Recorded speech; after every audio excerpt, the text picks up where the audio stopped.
chronique culinaire vous est présentée par Cuisinez-vous. Trouvailles cuisine, inspiration, conseils et réponses à toutes vos questions. Cuisinez-vous, 709 rue Saint-Thomas, Joliette.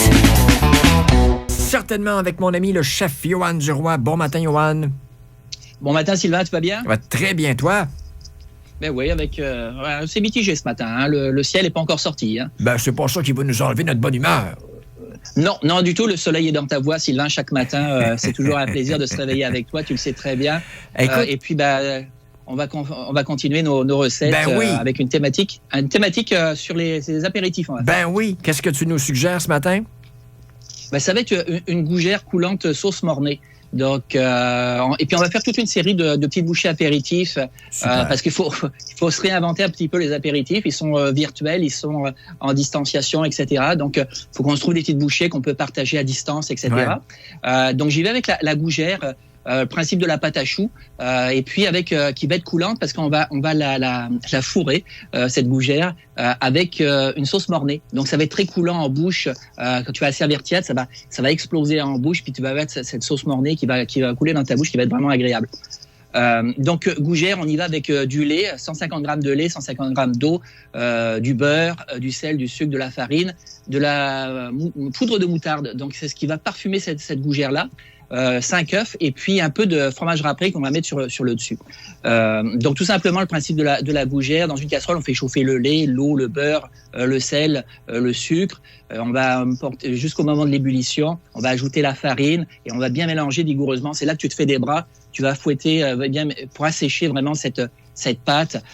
Puis tu veux que ça forme une boule quand tu vas fouetter. Et puis tu vas après travailler au batteur sur socle avec la main, donc l'espèce de rame qu'il y a dans ton batteur à socle. Et puis tu vas travailler pour refroidir cette pâte-là, puis en incorporant les œufs un à un. Et puis tu vas vraiment racler les bords du bol pour bien récupérer la pâte. Puis après tu vas mettre ça en poche. Donc poche à douille que vous retrouvez chez nos amis Cuisinez-vous spécialité commerciale. Je vous en montre une à la caméra parce que nos chroniques sont filmées. Vous pouvez les retrouver sur Facebook. Donc une poche à douille. Le principe de la poche à douille, hein, faut pas s'en mettre plein les mains. On la retourne comme ça. Ça recouvre la main, tu peux rentrer à l'intérieur ta préparation sans problème. Et puis après tu prépares ta sauce mornée.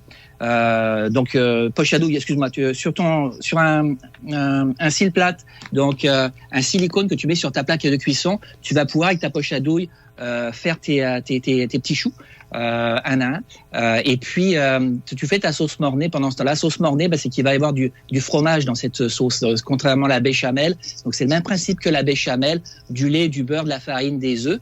Donc 200 grammes de lait, 25 grammes de beurre, 60 grammes de farine, 2 jaunes d'œufs. Et puis tu vas rajouter 250 grammes de fromage râpé à pâte dure que tu vas mettre dedans, puis un peu de sel pour assaisonner ça. Donc le même principe qu'une béchamel, on va faire un roux blanc. Donc c'est-à-dire un mélange de beurre et de farine, mais tu veux pas qu'il brunisse ce roux, tu veux vraiment le laisser le plus blanc possible. Donc tu prépares ton roux et puis après une fois que ton roux est fait, donc l'assemblage du beurre fondu et de la farine que tu vas mélanger au fouet, tu vas rajouter ton lait que tu as fait chauffer préalablement, puis tu vas délier ça tranquillement dans le lait très très chaud, bouillant. Et puis tu vas fouetter, saler, tu vas rajouter les jaunes d'œufs, et puis tu vas rajouter ton fromage, et tu vas réserver encore une fois dans une poche à douille aussi. Et puis après, le principe, une fois que ta préparation est froide, que tu as fait chauffer tes petits choux dans le four, donc un four à 365 Fahrenheit, je te dirais, tu vas faire ça 16 minutes. Quand tu fais des petits choux dans le four, ce qu'il faut éviter, c'est d'ouvrir sans arrêt le four. Tu laisses le temps de cuisson, et après tu sors, tu laisses reposer. Il y a la chaleur résiduelle qui continue, qui va finir la cuisson des petits choux.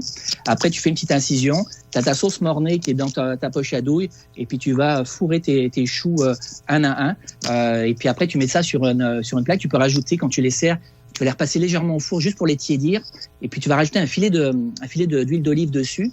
Et puis si tu as du thym frais que tu vas émincer dessus là, tu mets un petit peu de thym frais, ça va vraiment mettre du soleil, du printemps, de la chaleur dans cette bouchée là. Tu manges ça frais. Ce qui est dangereux avec ces petites bouchées, tu le dis, oui, on va se régaler, c'est que parfois c'est tellement bon, on en mange trop, et puis là, on a moins faim pour le plat principal. Tu suggères d'en faire combien pour chacun des invités? Quand on fait une batch, fais-en une belle batch. Tu peux, avec cette préparation-là, tu vas faire entre 30, 40, 50 choux selon la grosseur que tu fais. On est peut-être mieux d'aller avec des petits choux. Pour pouvoir avoir vraiment le principe de la bouchée, le principe de la bouchée, c'est qu'en une bouchée, tu puisses manger la préparation.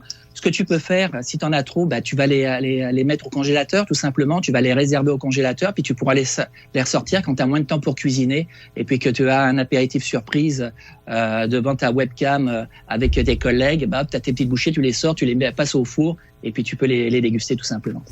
Merci, mon petit chou! Ouais, t'es gentil. Retrouvez tous les équipements de nos amis Cuisez-vous, spécialité commerciale. Donc, la poche à douille, le silpat aussi pour faire vos pâtisseries sans problème. Bonne semaine. À la semaine prochaine. Bye bye. Salut. Cette chronique culinaire vous a été présentée par Cuisinez-vous, une magnifique et grande boutique vous offrant plus de 15 000 produits avec toujours le meilleur rapport qualité-prix. Cuisinez-vous à Joliette au 709 rue Saint-Thomas.